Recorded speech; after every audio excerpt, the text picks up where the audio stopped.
tu Biblia, sitúate en el capítulo 15, versículo 39. Vamos a retomar el versículo 39 del Evangelio de Marcos, y cuando estés listo, me encantan los que todavía no digo y ya se ponen de pie.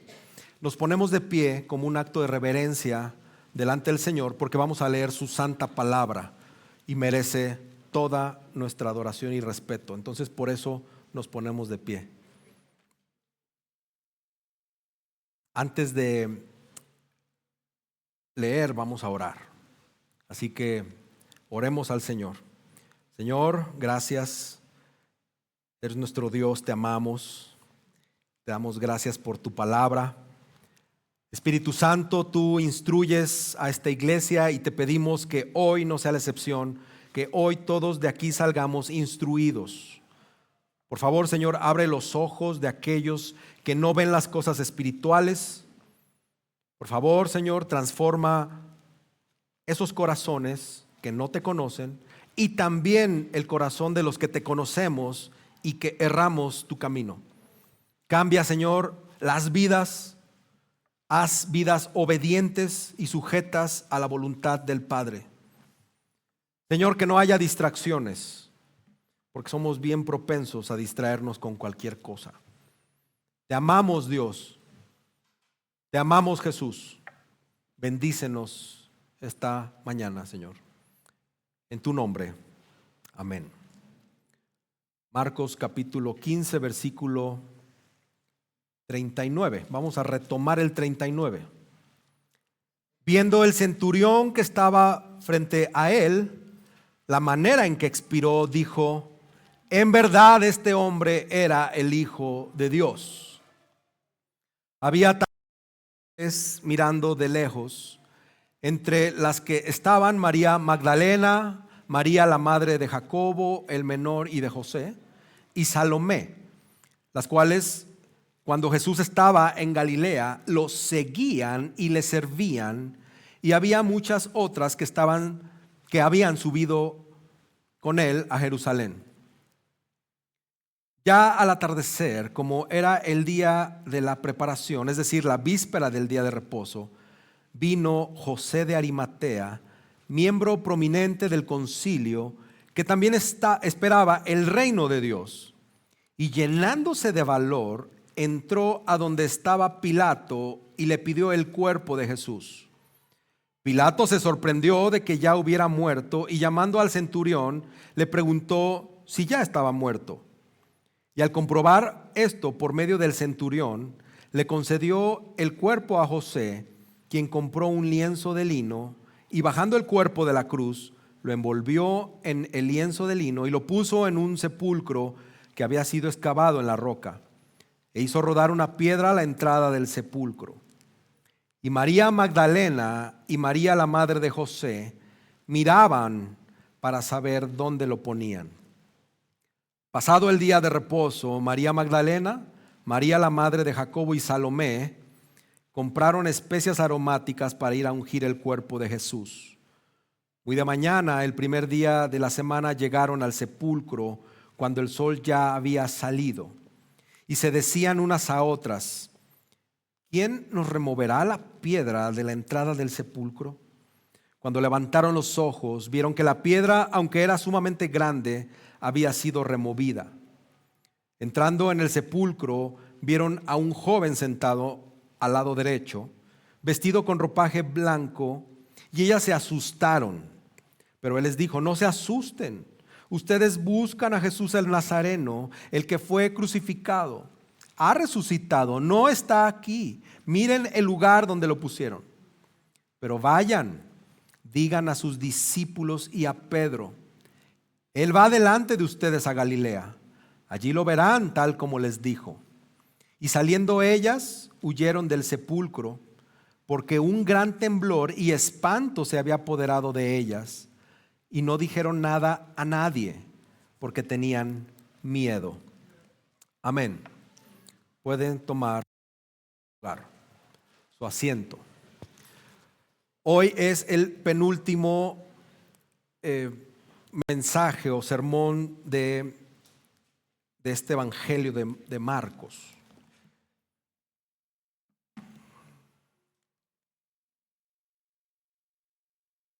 Y, y quiero ponerle un destinatario a además de a la iglesia, ¿verdad? Pero quiero poner un destinatario a este sermón, a mis alumnos de hoy, mis alumnas de hoy que se van a bautizar. Especialmente quiero que pongan atención, ya se los dije, pero también a los adolescentes de la iglesia. Quiero que pongan mucha atención los adolescentes también, porque les va a hacer mucho sentido de lo que vieron hoy en sus respectivas clases. Como saben, pues es una serie de sermones basada en el Evangelio de Marcos que ha llevado el título de Jesús, el siervo sufriente, y hemos estado constantemente preguntando a la iglesia: ¿quién es Jesús para ti? ¿Quién es Jesús y quién es Jesús para ti? Y pues indudablemente eso tendría que estar rebotando o recalcando en nuestra mente o haciendo mucho énfasis durante todo estos sermones, este tiempo que hemos visto estos sermones. El énfasis que traigo esta mañana y que quiero tratar con ustedes es que la muerte y la resurrección de Jesús desafían nuestra fe y expectativas. La muerte y la resurrección de Jesús desafían nuestra fe y expectativas. Quiero que te imagines, es un caso hipotético, que recibes una llamada en medio de la noche. Se trata de un número desconocido, tú no sabes quién es, pero tú decides contestar. Del otro lado de la línea hay una voz entre nerviosa y entrecortada y algo emocionada que te dice: mira, acabo de ver algo increíble, pero no sé cómo explicarlo. No tiene sentido para mí, pero es real. Quiero contarlo, pero tengo miedo. ¿Me creerías que esto es real? Fin de la llamada. Cuelgas o cortas la llamada. Tú te quedas en silencio, meditando, preguntándote: ¿qué pudo haber visto esa persona para quedar tan impactada? ¿Por qué si fue algo tan asombroso, pues no lo cuenta con alegría en lugar de tener miedo? ¿Por qué? Este ejemplo refleja lo que ocurrió aquella mañana de resurrección. Las mujeres llegan al sepulcro esperando encontrar un cadáver, pero en lugar de ello reciben la noticia más impactante de la historia: Jesús había resucitado. Pero en lugar de correr a contar la noticia, huyen temblando y asustadas. ¿Por qué esta reacción? ¿Cómo podemos nosotros, los que estamos aquí, relacionarnos con ese temor en específico, de ese tema en específico? Indudablemente hoy vamos a explorar cómo la resurrección de Jesús desafía nuestras expectativas. Cómo la resurrección de Jesús, 2000 y feria años después, conmueve nuestro corazón. Cómo nos deja esa pregunta: ¿cómo voy a responder a eso? Porque el tema de la resurrección se ha vuelto algo tradicional. Es la tradición de la iglesia cristiana. Y eso a mí hoy, ¿cómo me hace responder? Entonces pon mucha atención si tú eres nuevo en Cristo, si eres nuevo en la iglesia, o si estás próximo a bautizarte también, ¿verdad? Como lo dije.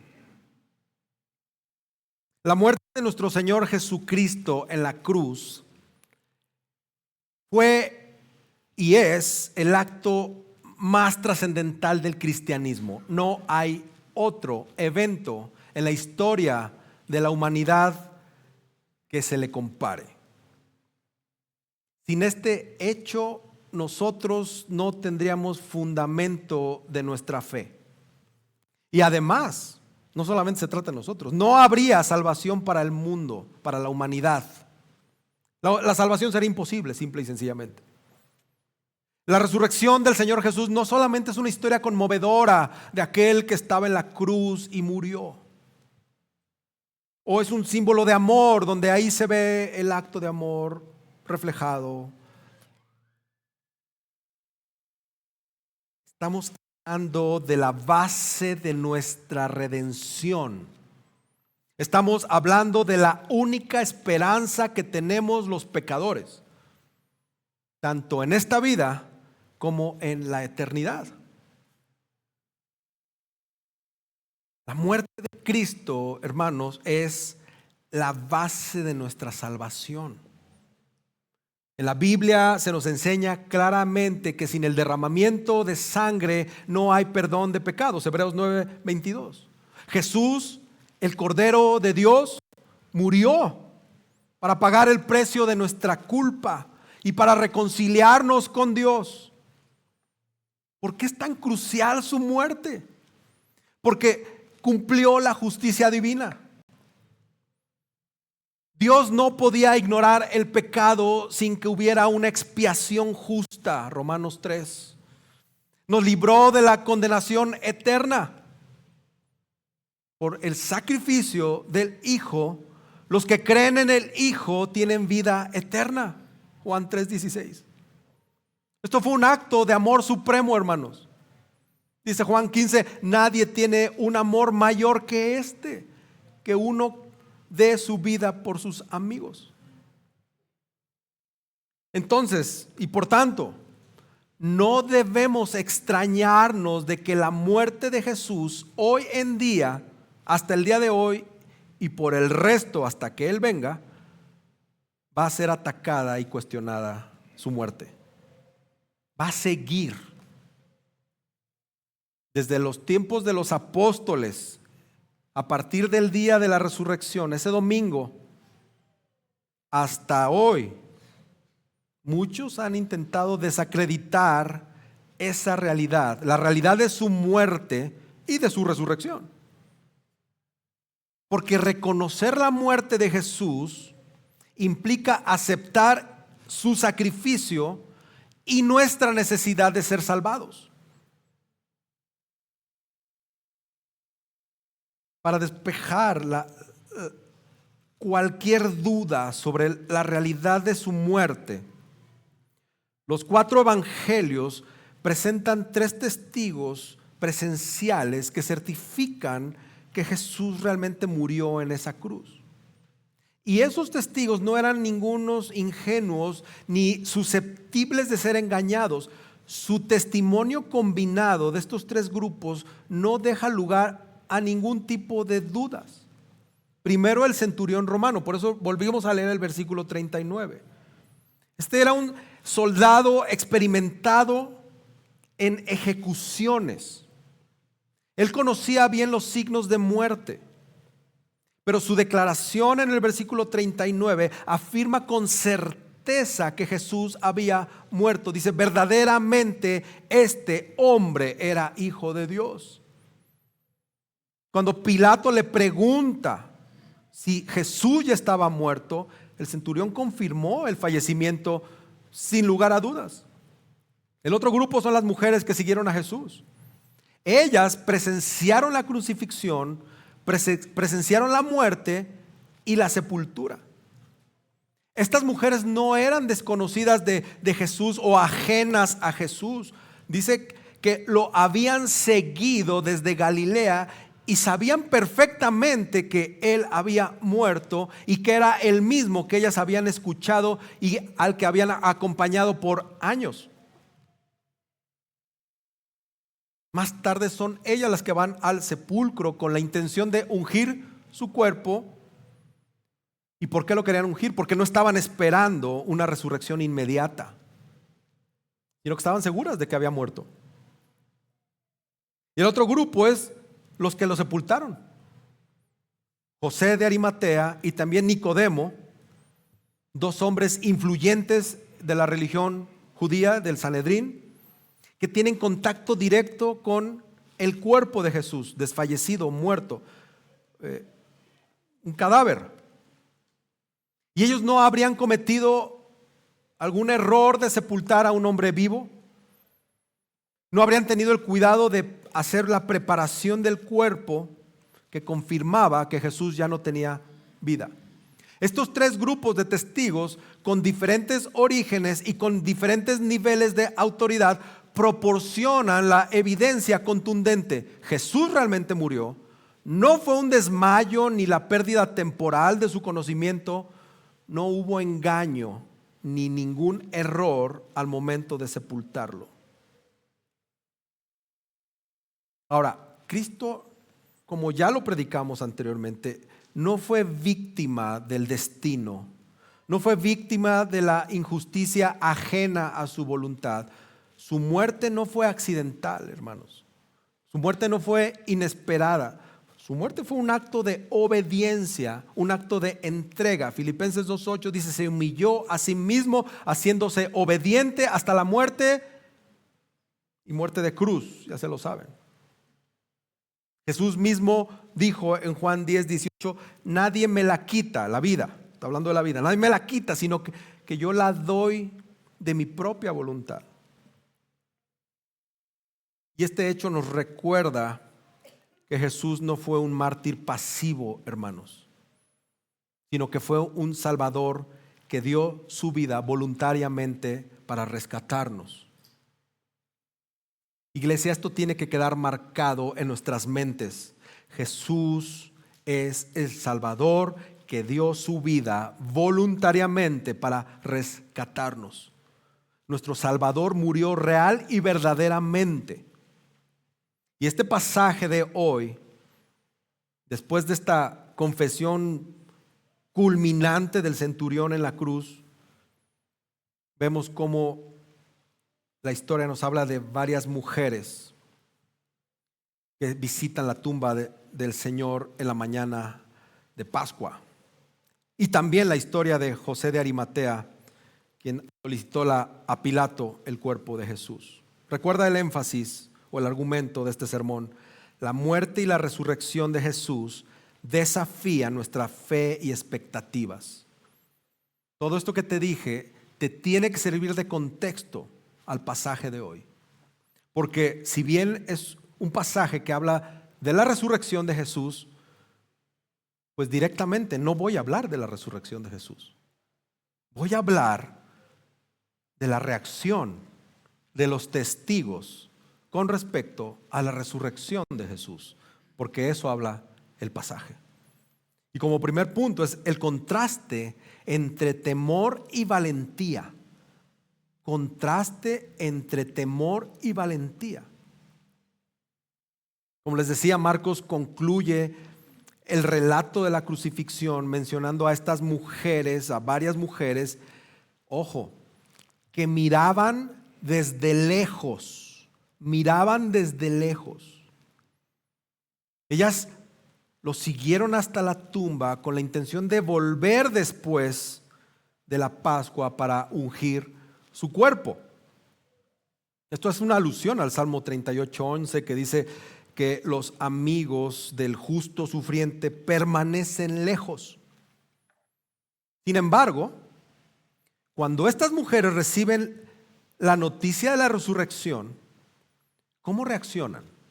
Reaccionan con miedo, reaccionan con asombro y en lugar de proclamar lo sucedido, huyen con temor. El tema es que la actitud con la que miraron a Jesús desde lejos durante la crucifixión no está hablando, no implica una observación que conduzca a la fe y a la convicción, sino que esto fue una mirada distante, fue una mirada sin compromiso.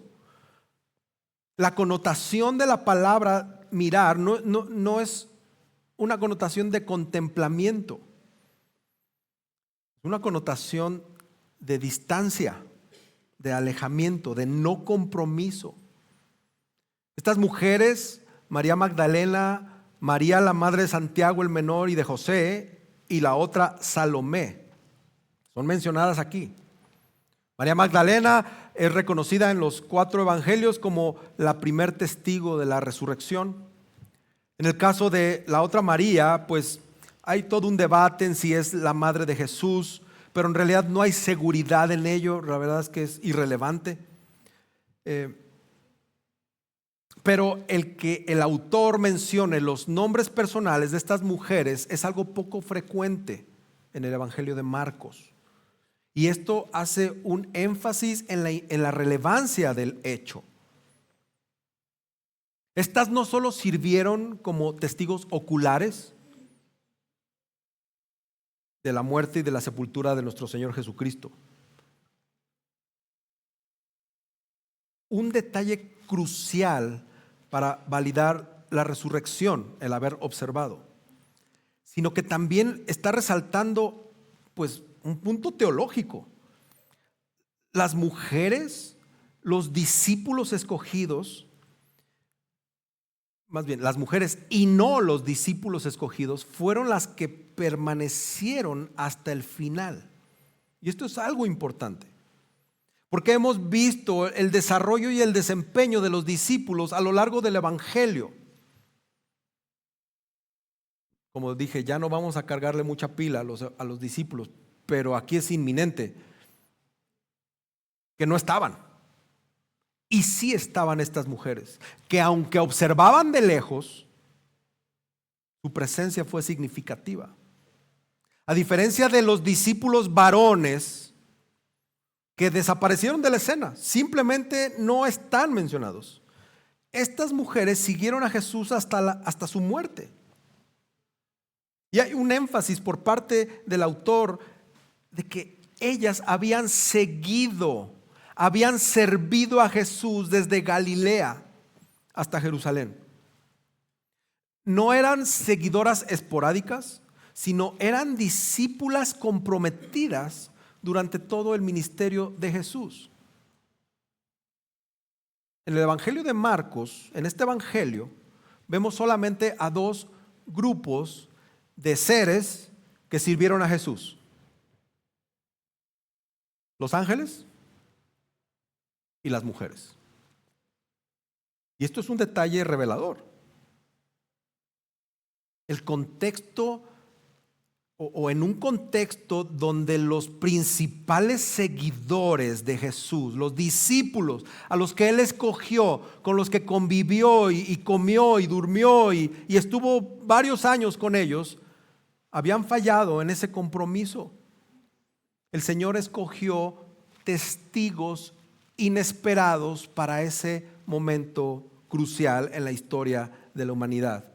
Un centurión romano hace la primera confesión cristiana, y unas mujeres que en esa época eran marginadas en la sociedad son las que se revelan como discípulas fieles. Y eso nos tiene que empezar a llamar mucho la atención. En medio de este relato, pareciera como otra estructura de sándwich, pero en medio de este relato sobre estas mujeres, Marco introduce la historia de José de Arimatea. Y es todo lo contrario. Este hombre actuó con valentía al pedir el cuerpo de Jesús a Pilato para poder darle sepultura. Una actitud que contrasta completamente con el de las mujeres y con el de los otros discípulos. Y esto nos destaca que no todos respondieron con miedo. Y fíjense en esto, hermanos. En el caso del centurión, su simple observación lo llevó a una confesión de fe en el Hijo de Dios. Y en el caso de José de Arimatea, su percepción lo impulsa a actuar. Esto es un contraste entre la observación de las mujeres en la crucifixión y la tumba no las conduce a una fe, a una respuesta de fe inmediata. Todo esto sucede cuando está cayendo la tarde del viernes, justo antes de que caiga o esté la puesta del sol. Y esto es importante porque el entierro de Jesús tenía que realizarse con rapidez, porque al siguiente día era sábado, un día sagrado en el que estaba prohibido realizar trabajos, inclusive enterrar muertos. Era el día de la preparación, que coincide con la Pascua. Entonces era un día especialmente solemne para los judíos. Marcos aquí lo describe como la víspera del día de reposo. Pues esto refuerza la idea de que se necesitaba con urgencia enterrar el cuerpo de Jesús. Este tema de la crucifixión como tal era un pilar fundamental en el sistema de terror del Imperio Romano. Y la costumbre era permitir que aquellos criminales crucificados se quedaran colgados hasta que su cuerpo fuera descompuesto, hasta su descomposición, porque esto servía como una advertencia para los posibles o futuros delincuentes o rebeldes. Pero si alguien solicitaba el cuerpo, se les entregaba a familiares o amigos para su sepultura. O sea, sí existía esa opción. Y para los judíos, en cambio, pues enterrar a sus muertos era un acto de piedad. Según Deuteronomio 21-23, un criminal ejecutado por un delito capital, que generalmente era por lapidación, y colgado de un árbol, tenía que ser retirado y sepultado antes del anochecer. Esto es parte del contexto de lo que estamos leyendo aquí. Entonces, el comportamiento de José de Arimatea de ir y solicitar el cuerpo de Jesús, pues concuerda con las costumbres. Pero la reacción de este hombre lo está mostrando como un discípulo ejemplar.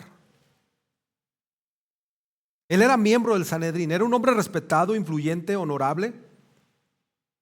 Y José se aseguró que Jesús recibiera una sepultura digna según la tradición judía. Y al solicitar el cuerpo a Pilato, evita que Jesús sufra más humillaciones en su cuerpo a manos de los romanos. Pero el papel de este hombre va más allá de su posición dentro, o su posición privilegiada dentro del Sanedrín. Hay 3 afirmaciones en Marcos 15 que destacan a este señor José de Arimatea como un discípulo modelo. Lo primero que se nos dice es que este hombre esperaba el reino de Dios. Mateo 27:57, Juan 19:38 describen a este señor José como un discípulo encubierto. Y aquí Marcos parece que está haciendo lo mismo. Similar a Simón, ¿te acuerdas? Lucas 2, que anhelaba el reino del Señor, de Dios. José anhelaba la redención de Israel también. Y en esta escena se está viendo cumplida su espera en Jesús. Otra cosa que se destaca de este hombre es que se presentó valientemente ante Pilato y pide el cuerpo de Jesús. Indudablemente se requería mucho valor para solicitar el cuerpo de alguien que había sido ejecutado como enemigo de Roma. Pero esta inesperada intervención pues asombra, porque alguien desde el Sanedrín, que el Sanedrín había sido muy hostil con Jesús, desde adentro, alguien de ahí se convierte en su defensor. Y con esto podemos ver que no todas las autoridades judías, al menos uno, estaban en contra de Jesús. Y otra cosa que destaca a este personaje es que demuestra una devoción similar a la de la mujer que ungió a Jesús. ¿Te acuerdas? Marcos 14:8, esta mujer que unge el cuerpo de Jesús como preparación para su sepultura. José, a su vez, se está encargando de obtener el cuerpo de Jesús para darle sepultura. Y les dieron un tratamiento especial al cuerpo de Jesús. Lo que estamos viendo, hermanos, es que el centurión y José se convierten en discípulos inesperados, a falta de los verdaderos discípulos. Y vemos un paralelismo entre José de Arimatea y este centurión, quienes confiesan, que este centurión que confesó a Jesús, el centurión, un gentil, un no creyente, reconoce la identidad de Jesús. Y José, un líder judío, actúa con valentía y actúa con devoción. Juntos están representando una verdad central del Evangelio. Jesús es el Salvador, tanto de judíos como de gentiles. Amén. Hace calorcito, pero no te duermas. Podríamos estar en Culiacán sin aire acondicionado y eso estaría peor. O en Mérida, o en el Sahara. En Ciudad Juárez, no, ahorita hace frío. ¿En dónde dijiste? Hago esta pausa para que tomes aire. No te duermas. Betty, tú no te puedes dormir, tú estás pero al tiro con el oxígeno. Gracias, Betty, por enseñarnos a toda la iglesia a venir a congregarte. Gracias, hermana. Ok, no te duermas, toma agua. Es muy importante lo que estoy diciendo.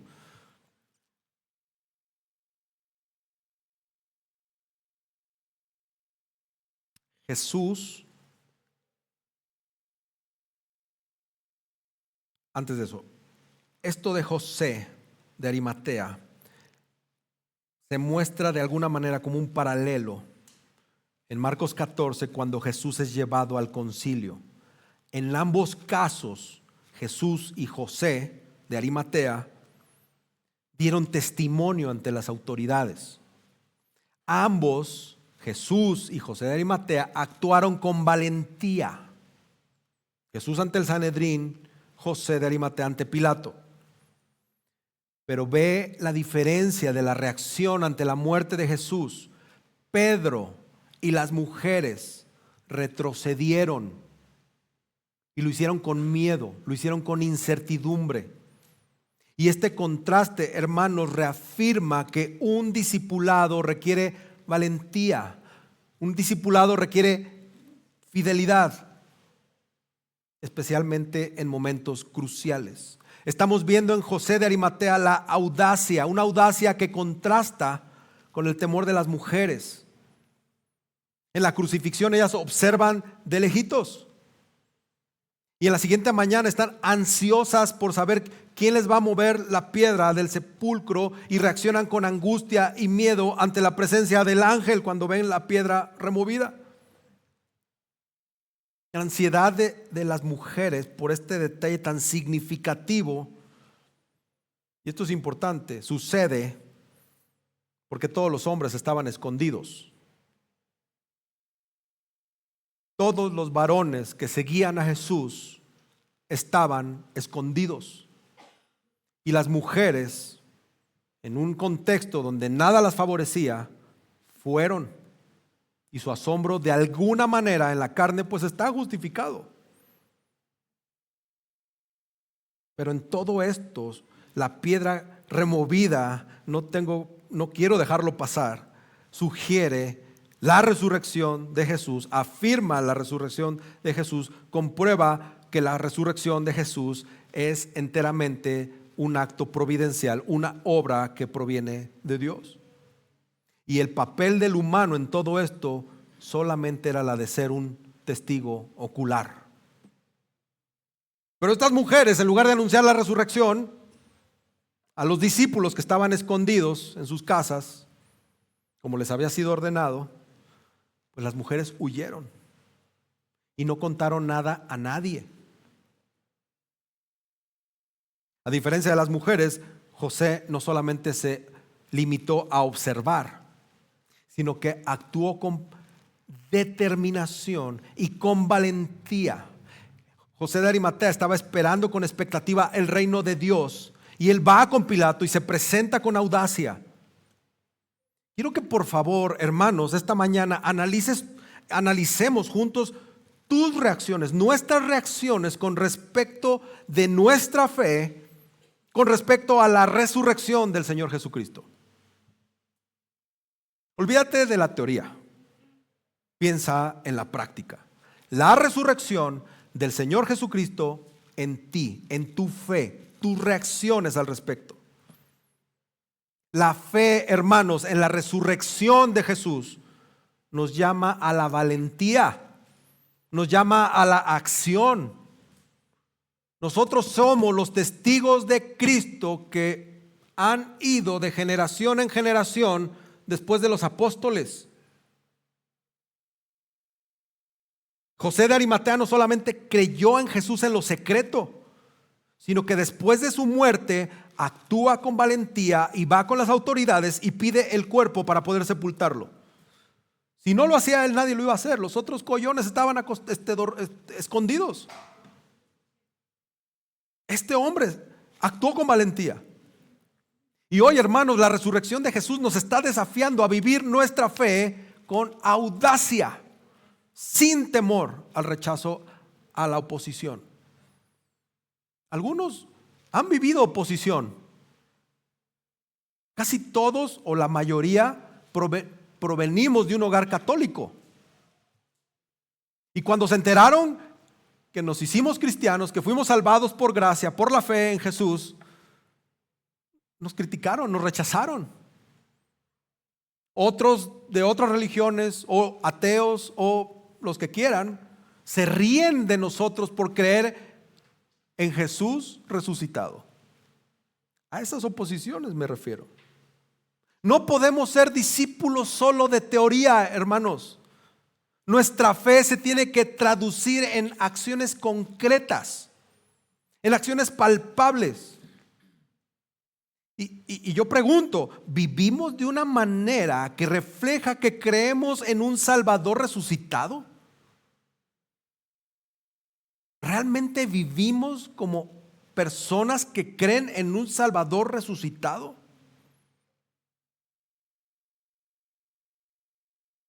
La resurrección también nos muestra que Dios usa a los menos esperados.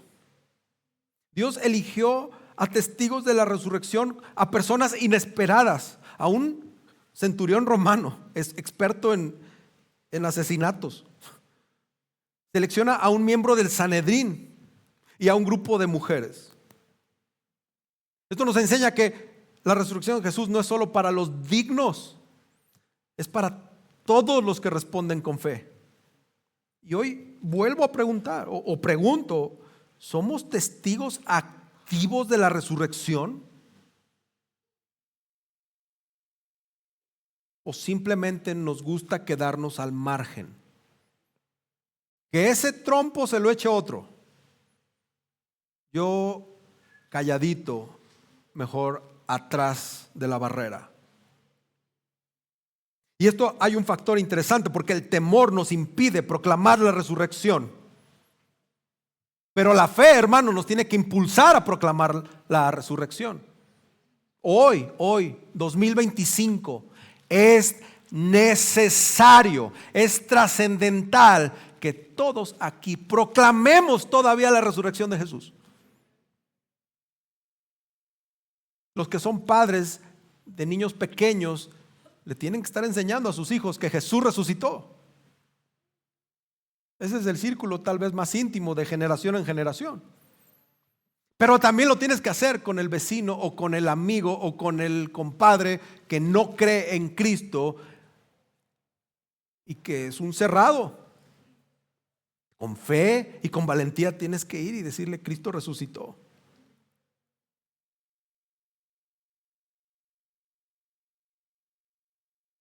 Pero a menudo nuestras respuestas ante la resurrección se ven afectadas por el temor, por el miedo al rechazo, por dudas,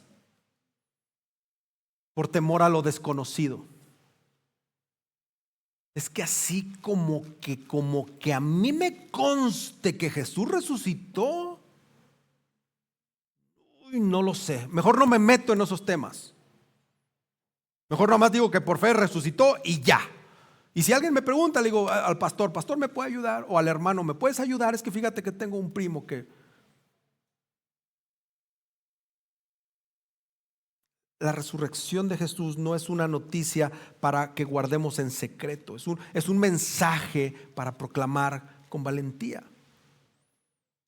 ¿Estamos permitiendo que el temor nos paralice? ¿O al día de hoy estamos anunciando con gozo que Cristo ha resucitado?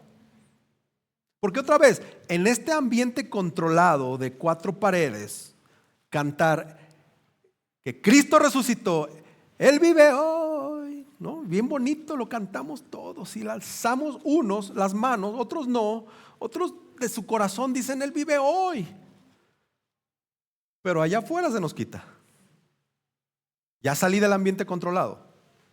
Allá ya me porto más como alguien promedio. Alguien que respeta todo y para que no se metan conmigo. ¿Cómo estamos anunciando con gozo que Cristo ha resucitado, hermanos? Recuerda el énfasis. La muerte y la resurrección de Jesús desafían nuestra fe y expectativas.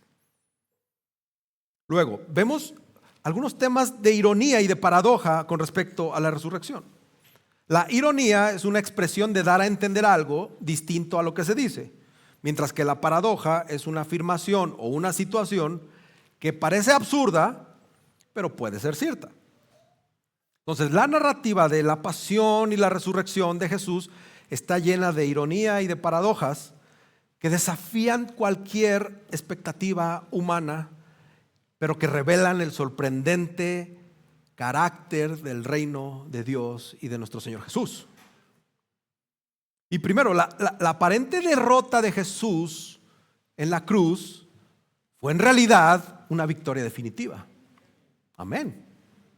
A los ojos del mundo, la crucifixión de Jesús parecía el fracaso absoluto de ese loco en su misión. Murió de una manera humillante, lo más humillante posible. Fue ejecutado como un criminal bajo el poder romano y soberano en esa tierra, en ese espacio.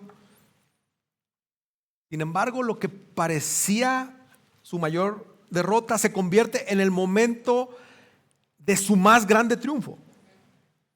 Y otra vez volvemos al centurión romano. La ironía es que no fueron sus propios discípulos. Estuvieron por años con él y no fueron sus propios discípulos los que lo declaran. No fueron los líderes religiosos que sabían de teología, que conocían de Dios, quienes reconocen su verdadera identidad en ese momento. Tuvo que ser un centurión romano, un representante del imperio opresor. Mientras los discípulos huyen y Pedro lo niega, este soldado no creyente, al ver que Jesús muere y cómo muere, hace la confesión más asombrosa de o la segunda confesión más asombrosa de este evangelio. Verdaderamente este hombre era el Hijo de Dios. Ese es el primer ser humano, no sé si ya te dejo de tarea eso, es el primer ser humano en todo el evangelio de Marcos que declara explícitamente a Jesús como el Hijo de Dios.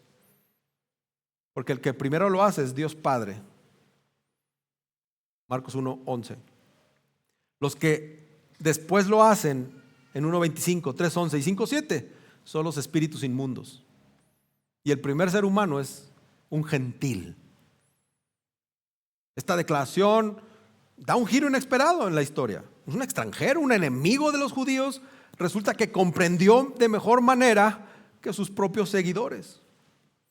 Y en eso vemos una paradoja que es clave en el evangelio. Los que tenían que reconocer a Jesús, sus discípulos, los líderes religiosos, su propio pueblo, no lo hacen, mientras que el centurión, testigo de su aparente derrota, es quien lo proclama como el Hijo de Dios. Otra cosa es que la resurrección fue anunciada, ya Jesús lo había anunciado, pero cuando sucede es recibida con temor y con silencio. Cuando este ángel anuncia la resurrección de Jesús a estas mujeres en la tumba, quiero ser honesto, si estuviéramos nosotros en la posición de las mujeres, seguramente hubiéramos reaccionado igual. Pero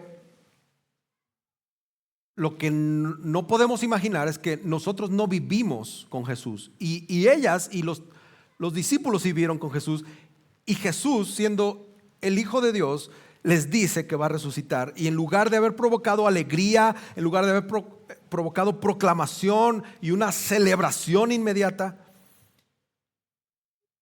la reacción es totalmente contraria, o es contrariamente opuesta, o completamente opuesta. Hubo miedo, hubo huida en lugar de fe y proclamación. Se les había encomendado esa tarea de ir con los discípulos y proclamar la resurrección, pero en lugar de hacerlo, dice, huyeron del sepulcro, porque había un temblor, un espanto que se había apoderado de ellas, y no dijeron nada a nadie porque tenían miedo. Es una reacción irónica. La noticia más gloriosa, más grandiosa de la historia, que Jesús venció la muerte, no es recibida con entusiasmo y con valentía, sino con temor y con silencio. En este evangelio hemos estado viendo cómo Jesús llama a sus discípulos a la fe y al seguimiento. Y vemos lo contrario, personas paralizadas por el miedo. Y esto, hermanos, esta paradoja nos desafía. Aquellos que presenciaron la resurrección inicialmente no la proclamaron, mientras que más tarde los que no vieron la tumba vacía, o sea, generaciones posteriores de creyentes como nosotros, somos los que llevan el mensaje a todo el mundo de que Jesús resucitó. Amén. Y es algo que tenemos que estar haciendo. Esta ironía de la resurrección nos recuerda una verdad fundamental del evangelio. La victoria de Dios se manifiesta en lo que parece ser la derrota, y su poder se revela en la debilidad. La cruz es un símbolo de vergüenza, un símbolo de sufrimiento, pero se convierte en el trono desde el cual Jesús empieza a reinar. La resurrección, el evento más glorioso, fue recibido con temor por unos en lugar de un júbilo inmediato. Hermanos, ¿cómo respondemos nosotros a la resurrección? ¿Cómo respondes a la resurrección? Se anunció lo de los bautizos. Yo hablé con las chicas esta mañana y les dije, estoy muy emocionado de saber que ustedes se van a bautizar. Y les explicaba todo el simbolismo que lleva sobre la resurrección el bautismo.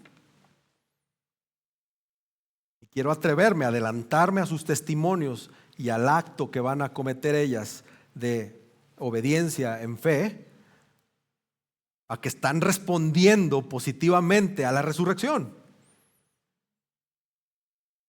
Y yo le pregunto al resto, a los ya bautizados desde hace años, ¿vivimos con fe? ¿Vivimos con fe y proclamación? ¿O vivimos con temor y con silencio? Porque ellas que están nuevecitas en la fe han recibido el evangelio. ¿Va a haber bautizos? Yo, pastor, yo quiero proclamarle al mundo y a esta iglesia que creo en Jesús, que Jesús me salvó y que voy a morir y resucitar con Él. Gloria a Dios, hacemos fiesta. Y en los que llevamos años que nos bautizamos, ¿cómo estamos viviendo eso?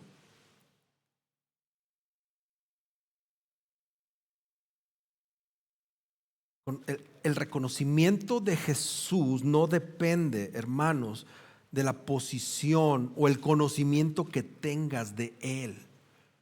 Depende de la disposición del corazón. Fue el centurión quien lo reconoce como hijo de Dios y no los discípulos que lo habían seguido por años. No importa cuánto tiempo llevemos conociendo a Jesús, lo importante es cómo está respondiendo hoy. Ya, borrón y cuenta nueva, hermanos. Así es con el Señor mientras tengamos vida, ¿verdad? Borrón y cuenta nueva. Ya la regaste desde hace, pues no sé cuántos, tú piensa cuántos años llevas ignorando todo esto. Hoy, ¿cómo respondes a Cristo hoy? Examina tu corazón. Examinemos nuestros corazones. ¿Estamos dispuestos a reconocerlo en cada una de las áreas de nuestra vida y vivir conforme a la verdad de la resurrección?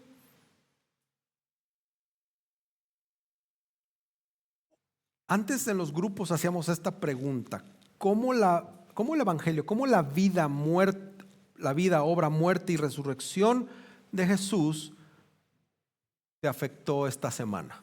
Hay que volverla a hacer. Y nos agarraba patinando a muchos, porque no sabemos cómo bajar esta información a la vida real. Nos cuesta trabajo aplicar la resurrección del Señor hoy, porque lo seguimos viendo como el evento de amor, el acto de amor sublime. Ahí queda, en el limbo, ahí.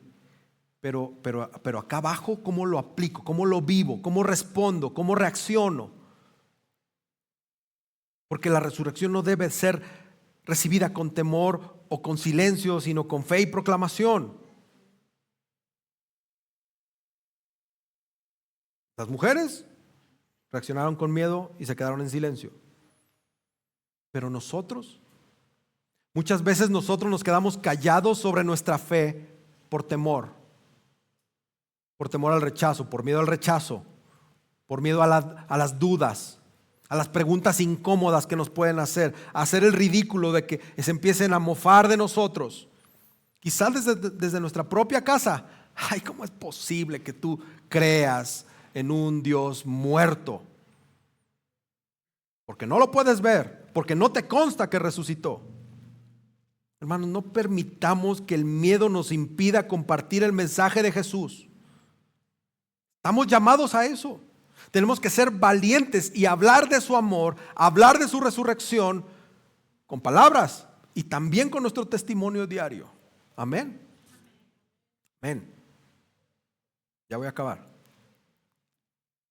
Al final de ese pasaje vemos un final abrupto y una respuesta muy humana. Este pasaje que leímos hoy concluye de manera muy inesperada en el versículo 8 del capítulo 16 y nos deja así, a rajatabla, con esa imagen de las mujeres huyendo con temblor, con espanto, sin decirle nada a nadie por miedo. Y es una conclusión pues impactante, porque contrasta con lo que uno esperaría después de que sucedió la resurrección. Una proclamación triunfal de la victoria de Cristo, y no lo vemos ahí. Es un final que nos genera inquietud. Miren, el Evangelio de Marcos tiene dos finales: el final corto que termina hasta el versículo 8 y un final largo que concluye hasta el versículo 20, del 9 al 20. Hay evidencia histórica y la misma crítica textual pues apuntan a que estos del 9 al 20 fueron añadidos posteriormente. La otra semana voy a dar más detalles al respecto, porque vamos a predicar todo el texto completo. Pero es necesario, pues, porque hay temas ahí que son necesarios que enseñarlos desde aquí. Pero eso lo voy a ahondar más en la siguiente semana. Pero lo que vemos al final de nuestro pasaje de hoy, pues es que este final con ese sentimiento de asombro y temor, de desobediencia, como si el mensaje de la resurrección pues no fuera tan asombroso y solamente que fue desconcertante, pero que por lo mismo los primeros testigos, las primeras testigos no supieron qué hacer. Simplemente acaba abruptamente, y no es un error y no es una omisión. El fin de esta narración nos obliga que también nosotros activamente participemos en la historia, porque este final nos confronta a nosotros. Este final abrupto nos confronta a nosotros con una pregunta muy esencial: Si la resurrección es real, ¿qué vas a hacer con esa verdad? Las mujeres vieron la resurrección real. ¿Qué hicieron con esa verdad? Porque la resurrección es algo radical, completa y absolutamente radical. Y mucho ojo con esto. El miedo de las mujeres no implica incredulidad. Lo aclaro. No implica incredulidad. Pero estamos hablando de un impacto abrumador. Ponte en el lugar de estas señoras. Yo creo que yo también saldría corriendo y no hubiera dicho nada. Soy mujer, nadie me cree, tengo un estatus social deplorable en esa sociedad y aparte resucitó, o sea, esto es algo que desafía toda lógica, desafía toda expectativa. Pero hasta ese momento de la historia, la muerte había sido, o se había enseñado, o era vista como el final absoluto de todas las cosas. Hasta ese momento. Y Cristo cambia todo. Cristo rompe esa barrera. Su resurrección rompe la barrera de la muerte, pero obviamente exigía una respuesta. Hermanos, amados, este mensaje sigue siendo desafiante en la actualidad. No es simplemente una historia inspiradora. Es una realidad que transforma nuestras vidas y nos llama a la acción. El texto nos deja con una decisión pendiente. ¿Vamos a seguir en el temor y en el silencio? ¿O vamos a responder con fe y proclamación?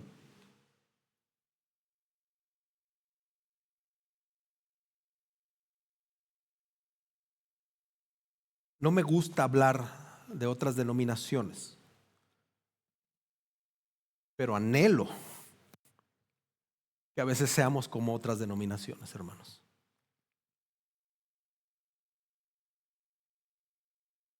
Que salen a las calles, que en sus trabajos son conocidos como los cristianos enfadosos que están predicando a Cristo. Ay, no la invites porque siempre nos invita a la iglesia. No importa. Uy, es que ese cuate siempre anda cargando con su Biblia y nos anda diciendo que nos arrepintamos porque nos vamos a ir al infierno. Ya chole con este cuate. Pero tristemente tengo que decir que saliendo de esa puerta, muchos nos moldeamos al mundo. ¿Han visto la serie de Severance? ¿Sí? Algunos sí. Pues no puedo decir mi ejemplo, ¿no? Chihuahua. Véanla para poder decir, vuelvo a predicar otra vez y aquí lo retomamos. Pero básicamente es una sociedad donde una persona vive dos vidas. Y dentro de un lugar de trabajo, él vive su vida afuera en su casa y cuando entra a su trabajo y toma el elevador, a través de un chip que tiene en el cerebro, cambia su contexto y él solamente trabaja. El de afuera no sabe lo que hace el de adentro, es la misma persona y el de adentro no sabe lo que hace el de afuera. Pareciera que a veces el cristiano así es. Aquí adentro vive una vida y sale de ahí, se le cambia el chip, amoldado al mundo.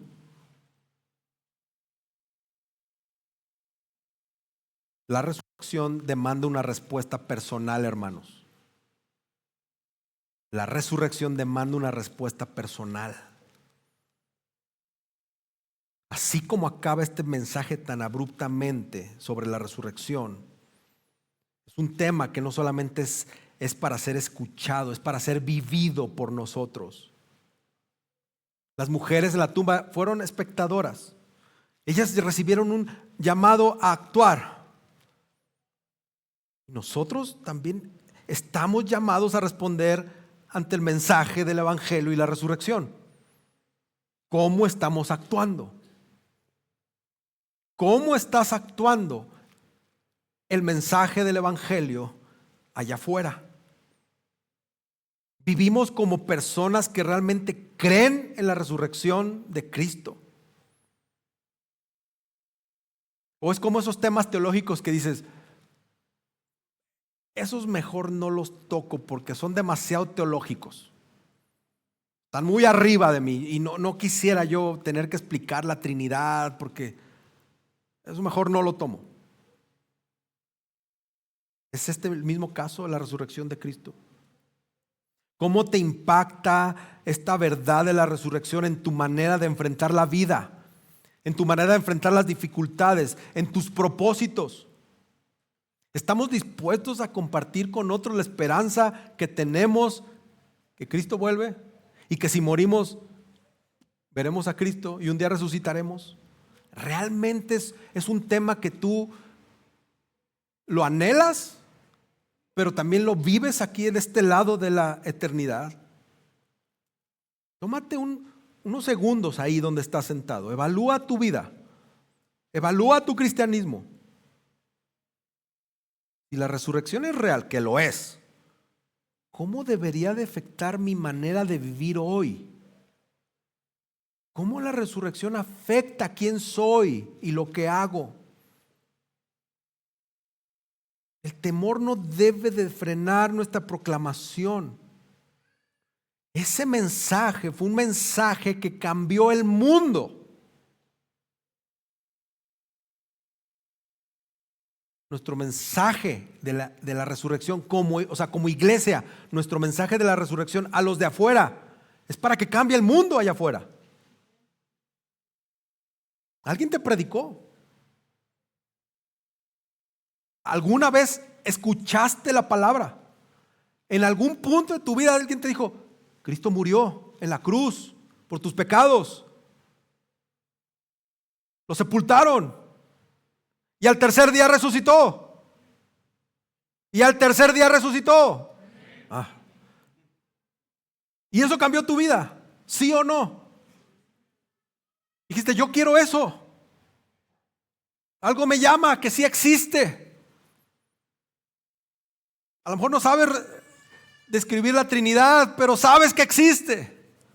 A lo mejor no sabes describir la resurrección, pero crees en la resurrección. Y tu esperanza y tu fe está en que cuando te mueras, vas a abrir los ojos delante de Jesús. Hay que platicarlo afuera. Hay que decirlo allá afuera. Con esa fe con la que dijiste ahorita, amén. Allá afuera tienes que ir. Con esa misma enjundia.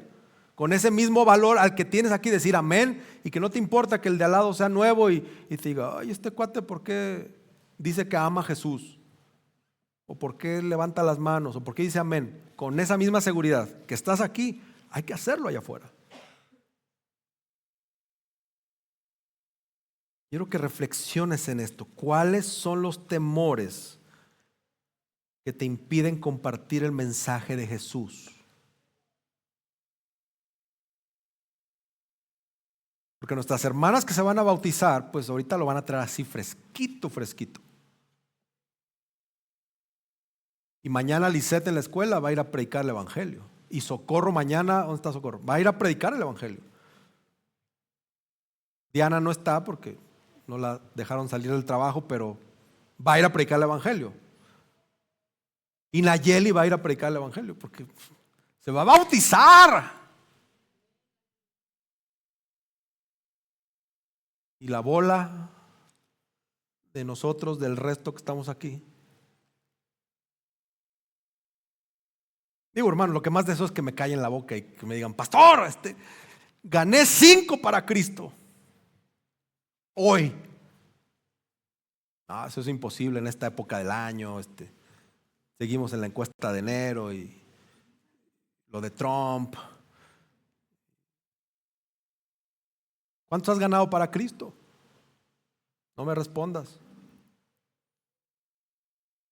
¿Sabes? En la iglesia donde el Señor me salvó, era un llamado continuo. Hermanos, ¿cuántos ganaste para Cristo? ¿A cuántos les predicaste que Jesús vuelve por su iglesia? Que murió por sus pecados, que resucitó. Y no era con el afán de, como ahora, llenar un papelito. ¿Y cuántos convertidos para Cristo? 1, 2, 3. Ok, gracias. Y llenar la estadística. No, era un llamado real a ver cómo estabas predicando el evangelio y cuántos traías para Cristo. Y el pastor te agarraba y decía: ¿qué onda, Christopher? ¿Por qué no has traído a nadie a la iglesia? No, hombre, ahora digo eso y ¿cuántos has traído para Cristo, Benjamín? Perdón, hermanos, por nombrarlos, pero tú, Pedrito, ¿cuántos has traído para Cristo? ¿Por qué no has traído invitados tú, Juancho? ¿Qué pasa? ¿Por qué no estás viviendo a Cristo allá afuera? ¿O qué? ¿No estás predicando? ¿Por qué no traes gente? ¿Cómo podemos, reflexiona esto, cómo podemos confiar más en Dios para superar esos miedos que te impiden responder estas preguntas hipotéticas que un pastor hipotético te haría? En una sociedad hipotética donde no te lastimas porque alguien te diga: ¿por qué no has traído a nadie para Cristo? Medita, reflexiona. ¿Estás dispuesto a reclamar la resurrección de Jesús con tus palabras y tus acciones? No quiero que acabemos esta serie y ya va, otra, la que sigue, vámonos. Tiene que haber un impacto, hermanos. Tiene que suceder algo. Y si no está sucediendo, tenemos que clamar a Dios: Señor, yo me olvidé de ti. Antes te amaba mucho, pero ahora ya no te amo tanto. O estoy frío. Todo es tan común. No vuelves, no vienes.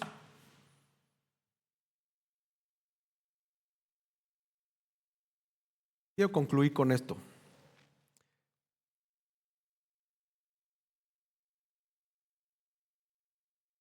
La muerte y resurrección de Jesucristo no solo desafían nuestra fe,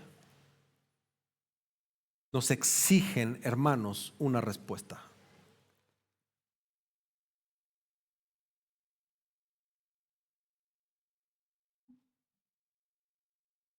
Nos exigen una respuesta y no podemos permanecer indiferentes ante el sacrificio del Hijo de Dios, quien pagó el precio de nuestra redención y venció la muerte.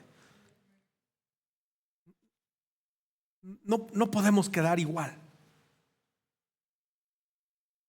Y lo digo con todo el amor y el respeto, en el amor del Señor, pero si no reaccionas, pareciera que te vale. Pero esto es algo trascendental en la vida del cristiano. Es algo que cambió tu vida. Algo que el borracho dejó de ser borracho. El drogadicto dejó de ser drogadicto. El que tenía un corazón de piedra ahora tiene un corazón de carne. Es un cambio de 180 grados. ¿Y qué sigue? ¿Somos cristianos o no somos cristianos? Y lo digo en todo el sentido de la palabra con respecto a la respuesta ante el mensaje del evangelio en nuestras vidas. Porque esto es tan impactante que su mensaje nos llama a abandonar cualquier temor, cualquier ridiculez que te imagine, la tienes que abandonar o te aguantas porque Cristo es más valioso. O sea, no importa que a ti te dé pena, ¿eso qué? Te aguantas y lo predicas. Te aguantas y oras por los alimentos enfrente de todos tus compañeros de trabajo. Te aguantas porque Cristo lo vale. No nos podemos quedar simplemente así, como así. Tenemos que abandonar cualquier temor. Tenemos que vivir con valentía. Tenemos que proclamar su victoria.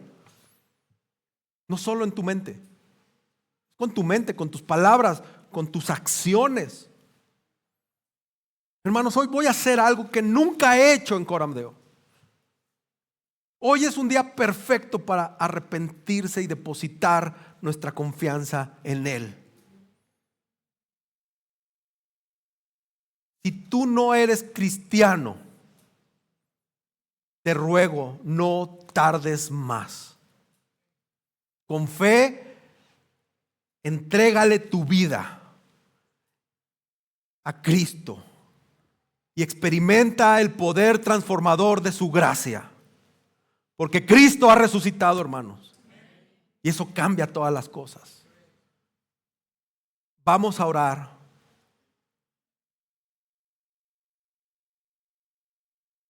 Hemos señalado y criticado la famosa oración del pecador, porque no hay un seguimiento. Y estamos en contra de que se haga al aire en una explanada donde no vuelves a ver a las personas. Pero aquí los vamos a ver domingo tras domingo. Y este es el momento adecuado de hacer un llamado al arrepentimiento. De hacer un llamado para que aquellas personas que quieran arrepentirse, que quieren conocer a Jesús, que el Señor les está hablando a sus corazones, ahorita que oremos, ahí en su lugar, se arrepientan y acepten a Cristo. Si es tu caso, levanta tu mano, ponte de pie. Yo le pido a algunos hermanos que vayan y oren con estos hermanos. Yo los voy a dirigir en la oración. Y a partir de ahí, tener un seguimiento, hermanos. Porque nos vemos cada domingo, nos vemos entre semana. Y que no te dé pena. Que no te dé pena hacerlo. Este es el lugar adecuado. Este es el momento adecuado. Estas son las personas adecuadas para abrazarte en esa oración. Esta es la iglesia adecuada para discipularte después de esa decisión que quizá el Señor te ha estado buscando tiempo atrás y te ha estado insistiendo y nadie te ha guiado, nadie te ha llevado. Amén. Pónganse de pie. Y también no te sientas presionado. Si no quieres levantar la mano, no quieres decir nada, tú estás delante del Señor y Él conoce tu corazón.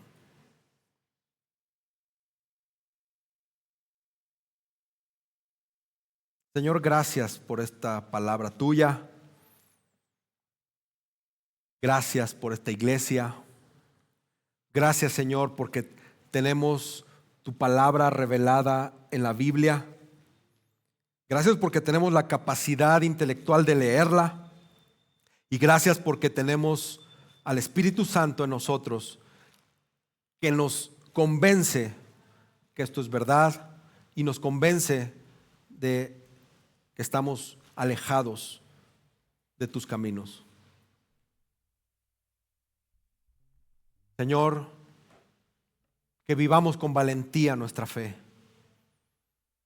Que a partir de hoy no haya quien nos detenga y que reaccionemos con valentía, sin temores, ante las adversidades, ante las frustraciones, ante las situaciones. Ayúdanos, Señor, ayúdanos.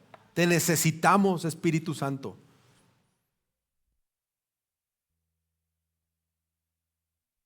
Gracias. Y ahora, Señor, que voy a dirigir a aquellos que quieren entregar su vida a Cristo. Señor, obres en su corazón. Abra sus ojos espirituales. Transformes ese corazón de piedra en un corazón vivo y los hagas criaturas nuevas. Que les des el don de la fe, el arrepentimiento de sus pecados. Ayuda, Espíritu Santo, a estos hermanos, a estas personas.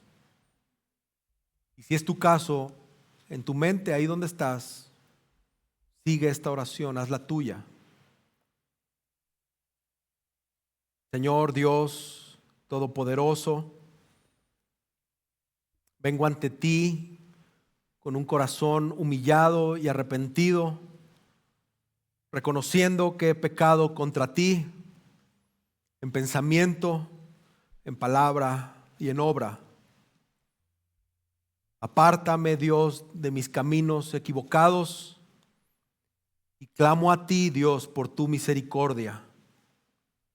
Señor Jesús, creo en ti Creo en tu sacrificio en la cruz y en tu gloriosa resurrección.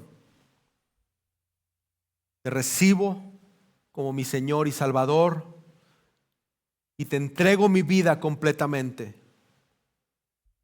Límpiame con tu preciosa sangre que fue derramada en el Calvario. Perdona mis pecados y lléname con tu Santo Espíritu. Acepto tu perdón. Padre amado, restáurame y reconcíliame contigo. Hazme hijo tuyo o hija tuya y guíame en tu verdad. Gracias por tu amor infinito, por la salvación que me das y por la esperanza de la vida eterna a tu lado. Te adoro, Dios, exalto tu santo nombre, porque solamente tú eres digno. En el nombre de Jesús te pido esto. Amén. Amén. Si fuiste